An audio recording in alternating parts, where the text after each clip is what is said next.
Well, hello and welcome to HealthLine. I'm Jennifer Blomquist. I'm so glad you joined us tonight. If you're one of our regulars, you kind of know the deal, how it works. We're live in the studio. We take your questions live, and you're guaranteed to learn something tonight and get some free advice.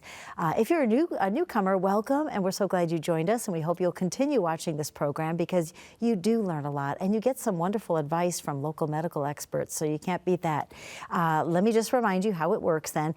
We will take phone calls throughout the program, so the doctor and I are going to start talking about our topic, which tonight is osteoporosis. He's an endocrinologist. So if you have anything you want to ask about that topic, call us at any time. The number is 969-2720. And if you're outside of Fort Wayne, just put an 866 in front of there. The call is toll free. I want to remind you that you'll talk to a call screener first, so we don't just throw you on the air. And you have two options. You can have the call screener relay your question to us, and I can ask the doctor that way. Or a better way, I think, is for you to ask the doctor directly. You know, we'll give you a heads up about when you're going to be on air with just your voice, of course, and then you can ask the doctor your question. I like that better because sometimes the physician needs to ask you some questions to give you a better answer. So if you feel up to it and you're not too shy, I would recommend the second option. So let's go ahead and meet our guest tonight, a newcomer, and did this all last minute for us. So thank you so much with the holiday and everything. Yeah. So we appreciate it.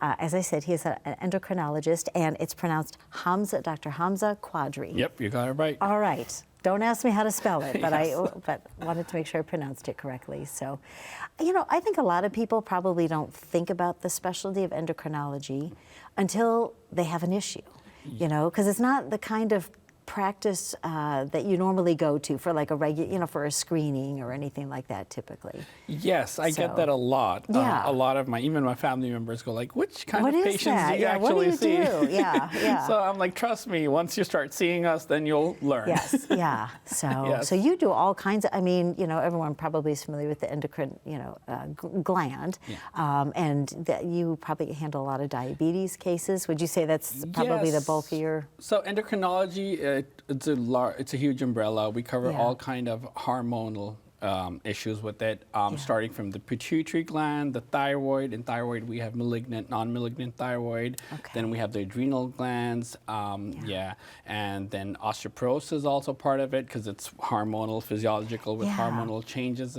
So so all the hormones come under endocrinology, and diabetes is a big one. Yeah. So 60 to 70% of the population that we see is diabetes, and diabetes is growing so much as well. So diabetes and all other hormones, they all come under endocrinology. Well, when I saw that you were going to be the guest and you were an endocrinologist, and we were going to talk about osteoporosis, a lot of times people will go to their OBGYN for that. But is that something that you're better off going, is it more specialized now? Because years ago, my mother-in-law used to she had issues with that disorder. And so she would have to go for, I don't know, an infusion every so often, and just did it through, the gynecologist. So I guess I wanted to ask you that because I'm thinking a lot of women are probably wondering the same thing. Should I go see an endocrinologist? Yes, there are multiple specialties which take care of osteoporosis, starting from primary care medicine. Sure. They also take care of osteoporosis, then rheumatology also, and OBGYN and endocrinology. It comes under endocrinology because it's more with the hormonal changes, physiological, especially in women, and especially if it's in men as well, it's due to hormonal issues, testosterone related. So it can be taken care of by other specialties, but at endocrine, we look at it at a more bigger picture of it, the causes of it, ruling out any other secondary causes of osteoporosis and treating it. Primary care can take care of it as well, but when it comes to like bigger medications such as infusions or monthly or 6-monthly shots, then it's better off with endocrinology just for better continuity of care and looking out for other things to make sure we're not missing out. And as we go down the show, we'll talk about some medications and stuff, so it's always better with endocrinology. It's in a safer aspect. I'm just wondering, so if we start from the beginning, the diagnosis, most women, I would think they probably don't know they have it, because I always associated it with, women who are hunched over, and that so obviously, I guess if that started happening, you would know. But how does the diagnosis happen? And do most people, are there any symptoms to look for? That's a very good question. For osteoporosis, we always hope that it's diagnosed before the symptoms show up. Yeah, you'd hope If the so. symptoms show up, then it can be a little tough. But as per guidelines, all women over the age of 65 should be screened for osteoporosis. And it's a pretty simple, straightforward test that we do. It's called a DEXA scan. I've heard of that. Yep, yes. it's like an X-ray of the bones in which it looks at the density of the bones. So all women over the age of 65 should be screened for it. And so, yeah. And a lot of people are probably wondering, is that typically covered by insurance? Yes. Okay. After the age of 65, it's covered by It is, insurance. okay. And only in U.S., there are 10 million patients of osteoporosis. So it's pretty common because it is more of a physiological process than a disease, because as women, as they, I always say, blow more candles, the older That's a nice way to put it. Thank you. I have a birthday coming up. I'm going to remind my family to say that. So when your estrogen, progesterone hormone levels go down, it's a physiological, the bones tend to weaken. So it's more of a physiological process. So everybody after the age of 65 should be screened for that. And then how often do you go, or does it depend on what your scan looks like? The colonoscopy, they say if it looks fine, you're good for 10 years, 7 to 10 years, I think. But what about for the So we DEXA start scan? at 65. If it shows osteoporosis, then we do it every 2 years. Okay. Yep. And if it doesn't, then it depends on the clinical status of how often we can do it. Yeah. So what are you looking for when you do the scan? Like, how can you tell that there's an issue? So basically, in bone density tests, the DEXA scan, which we also call, it's like an X-ray. It looks at the bone quality. Okay. So basically, if we describe osteoporosis, it is at a microscopic level, there becomes pores in the bones. So it's like a porous bone. Okay. And most of the time, osteoporosis is painless. A lot of people confuse it with osteoarthritis. Yes. Okay. Osteoarthritis is when the joint space narrows and it's like bone on bone. So that's painful. Osteoporosis at a microscopic level, there's small pores in the bone, so your bones become soft and easy to fracture. So the DEXA scan looks at the bone density. We also look at the pictures. I always show my patients the pictures of the bone density as well, because it's always good to see how your bones look like. I try to explain them, this is what we're seeing. So the the DEXA machine gives us some numbers, which is called T-scores. Okay. Depending on that, we make a diagnosis of osteoporosis, and we go from there. Now, is there a certain, can it be really mild and you would tell a patient, we're just going to watch it? Or if you see any sign of it at all, do you usually have to intervene? So basically, before osteoporosis, there's a term called osteopenia. Which is the weakening of the bones. Yeah. So the T-score, which we were talking about, if it's less than 2.5 in anybody, minus 2.5, they're osteoporosis. Anything between -1 to -2.5, 2.4, I would say, that's osteopenia. That is it's not there yet, but it's eventually going to get there. So for osteopenia, we can watch with lifestyle interventions such as calcium and vitamin D supplementations, active lifestyle. But if it's osteoporosis, if it's anything less than 2.5, then we have to treat it. Can you actually, improve it? Or is it something that, once you've got the osteopenia, is that just going to progress? At some point, would you expect to have osteoporosis? We can definitely improve it. And this is, it is a reversible condition. I didn't know that. I didn't know if you could actually prevent it. Especially if you have osteopenia, we recommend lifestyle modifications such as vitamin D and calcium supplements, which we talked about. When we talk about calcium supplements, a lot of people have questions: how much calcium should we take? How do we go about with it? So if we look at the osteoporosis guidelines, the calcium is about 1,200 milligrams of calcium is daily required. The best way is getting it through your diet with high calcium food. But otherwise, you can also take it in calcium pill forms, so we recommend 1,200 milligrams of calcium every day, and vitamin D, about 800 international units of vitamin D every day. If you do this, and I tell my patients as well, one of the most important things and the best treatment you can do for yourself is exercise. Yeah, If you have especially weight resistance exercise, okay. because when you do weight resistance exercise, you know, when the muscle rubs against the bone, there is a wear and tear at the microscopic level. And when Okay. that happens, new bone forms. And new bone is okay. always good, you Yeah. know? So exercise, vitamin D, and calcium is the way to go if you have osteopenia. Even if you have osteoporosis, these three things really matter a lot, and they can reverse your condition. And if you're in osteoporosis range, then we treat it with medications on top of that. And with compliance on medication and with good medications from osteoporosis, our goal is to bring you back in the osteopenic range if we can. So you could potentially get to a point, if you had the osteoporosis, where you wouldn't need to, you know, have an infusion or take the medications anymore? Yep, that is the goal. Okay. So a lot of osteoporosis medications, we don't want anybody to be on osteoporosis medications for the rest of their life. You know? Okay. Our always goal is, we call it a drug holiday. You know, we always want to build your bone for a couple of years and then give you a drug holiday in which we repeat bone density test and see how the growth progress is going. And as far as treatment, like I mentioned, my mother-in-law, and this was, she sadly has passed away a number of years ago, but before that, she was doing something, like I said, it was only every few months. It was, I think it was maybe 3 times a year. She would go have this infusion at a doctor's office, at her gynecologist's office. And that was it. And it really didn't seem like it was that big of a deal, you know. She never seemed to worsen. So I don't know, are there, you know, that seemed like the brand new thing to do. But is that common? Is it done by infusion for the most part? Yes, yes. In osteoporosis treatment, if we talk about it, we have medications which you can take once a week pill, ranging from infusions once a year. You literally come to the infusion center, once a year for 20 minutes, and you're done for the entire year. Then there's shots, which you can do every 6 months. Then there's some bigger, if you have severe osteoporosis, we call anabolic medications, which build a lot of new bones. Those, some of them are monthly shots for 12 months. And some of them are daily shots for 2 years. These two are also not long-term treatments. We do it for 1 to 2 years. Depending on that, then we transition you to an easier form of medications, like yearly infusions or weekly tablets. Well, and I want to remind everybody, Dr. Quadri, that you're only here until a little before 8 o'clock, so we only get him for a short time. We haven't had anyone call in yet, but he's got a wealth of information he could share with you about osteoporosis, or if there's something endocrinology related, please feel free to give us a call at any time. We're going to continue to talk about it, but we'd love for you to interrupt us. So again, it's 969-2720.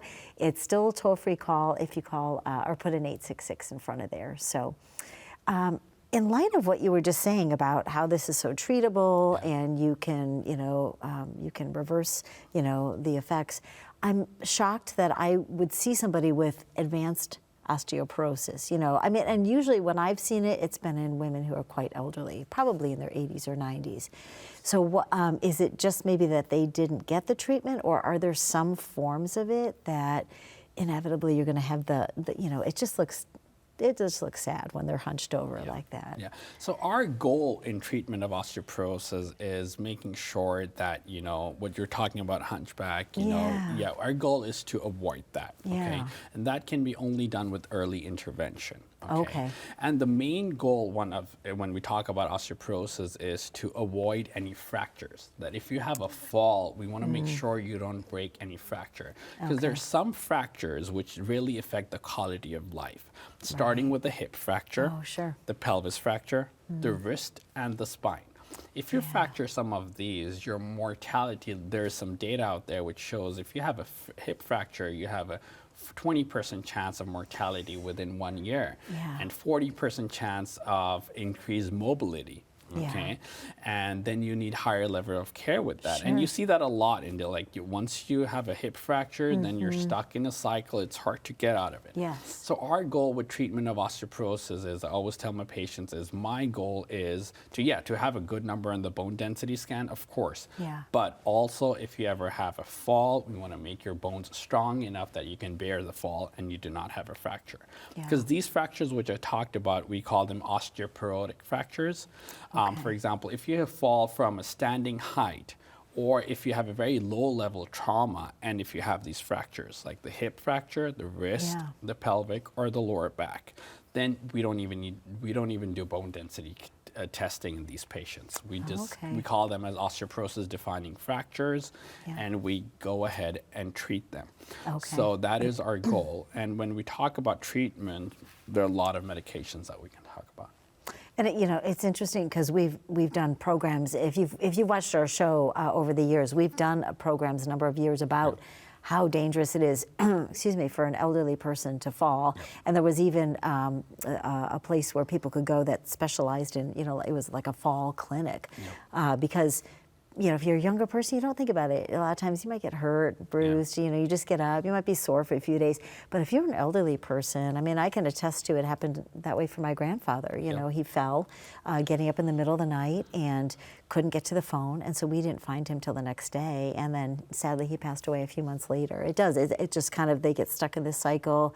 And I think mentally too, it gets very hard on them to recover from that. So for sure. When I'm talking to my patients about osteoporosis treatment, what treatment we're going to do, I always talk about fall prevention as well. Making sure they go through their medications, any medications which has a risk of fall, making sure you have no rugs on the floor. If you're waking up in the middle of the night, making sure you have a light in your room, you take some kind of support in the middle of the night.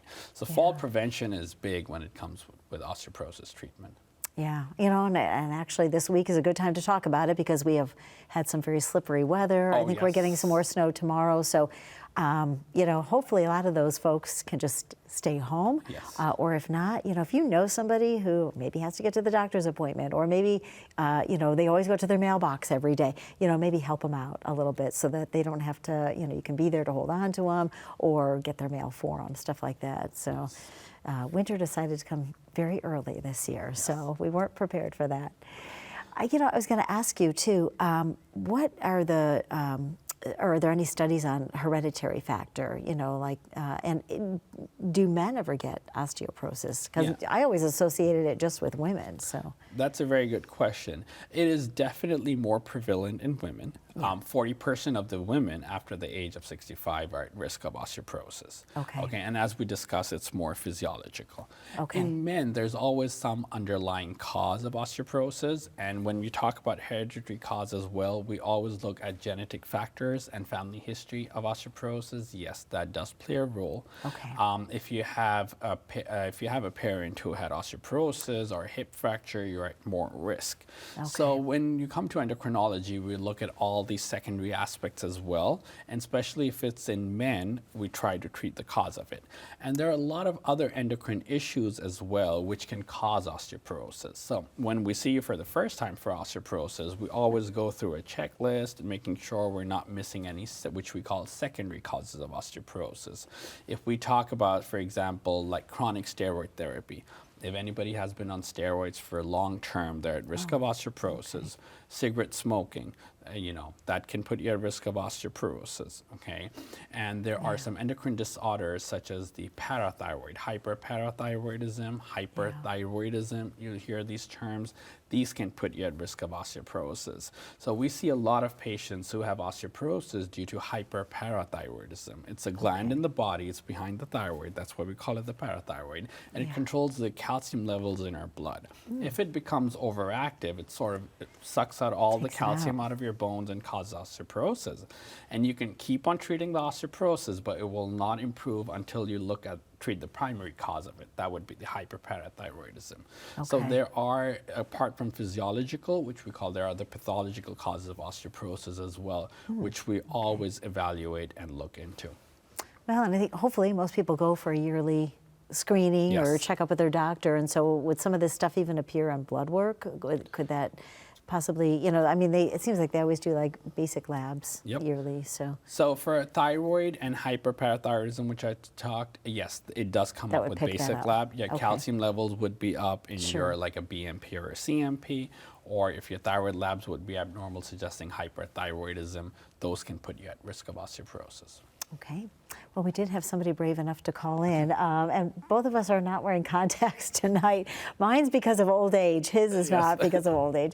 So I'm going to have to look at this camera right here. But we had somebody named Carol call, and she says her hands are deformed due to osteoporosis, and what can be done about that? Now, I've not heard of that. I just always thought it was affected, the spine.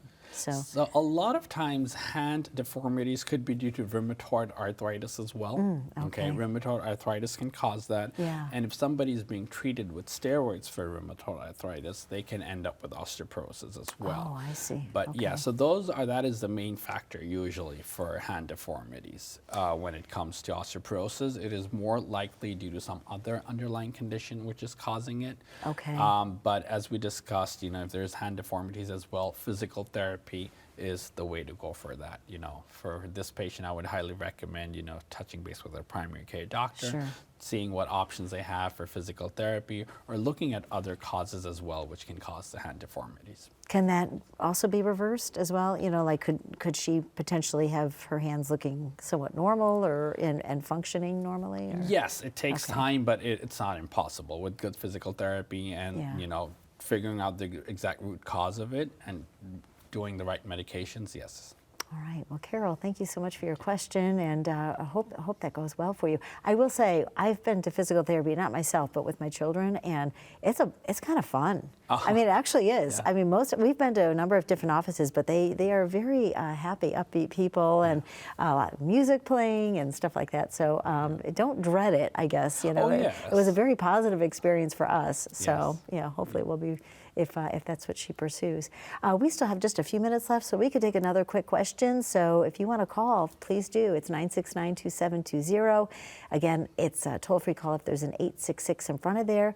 In the meantime, I wanted to ask you about, is there a lot of research going on right now where you think that this this condition could be treated even more efficiently in the future, or maybe even more preventable? Yeah. I don't know. So when we talk about research, I would like to shed some light on the treatment of osteoporosis as well. We have new medications coming out. There are medications, but when we talk about the treatment of osteoporosis, I always want to bring this awareness to patients that if you're being treated for osteoporosis, there are some medications which you cannot stop cold turkey. Okay.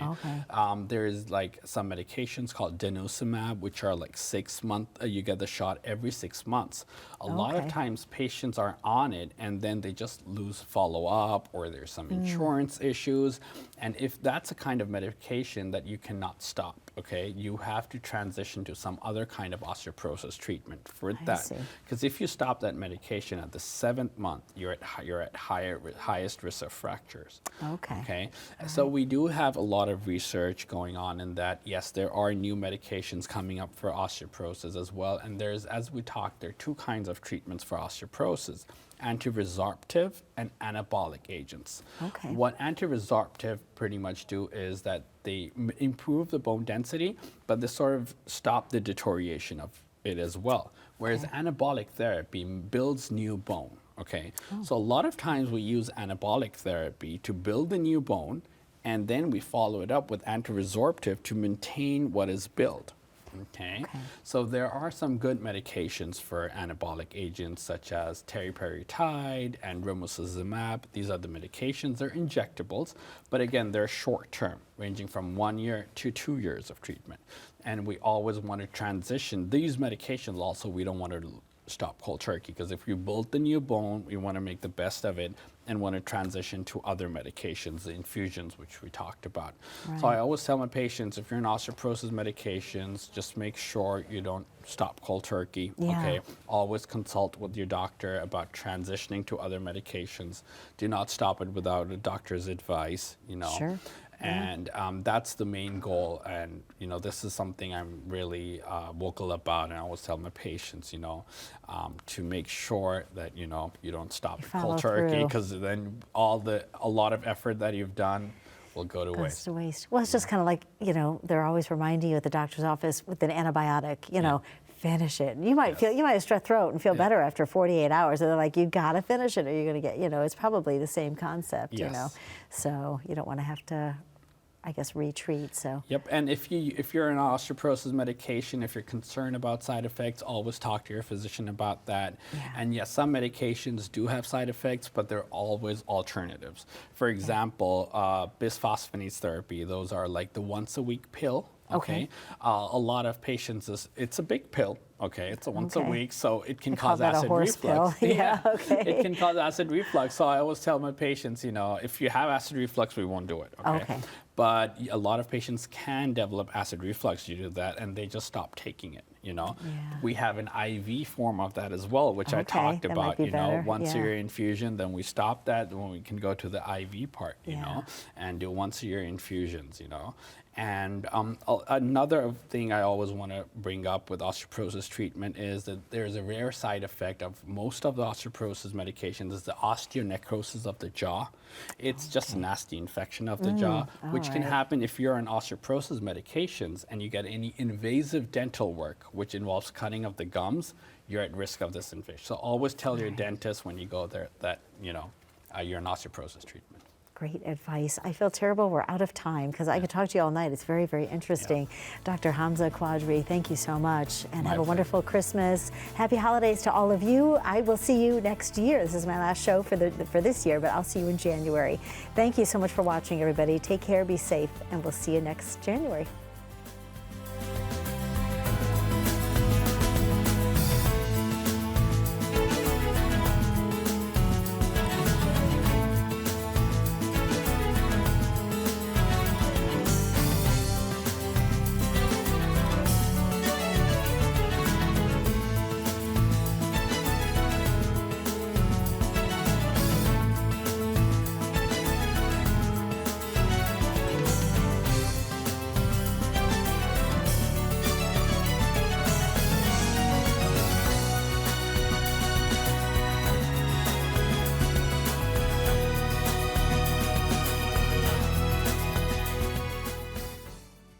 PBS Fort Wayne was made possible in part by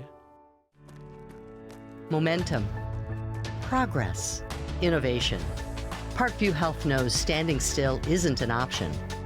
We must learn, grow, excel, and actively work to advance healthcare for our community and beyond. With technologies that improve access to care and teams of specialized providers, we are moving healthcare forward. Right here at Parkview Health.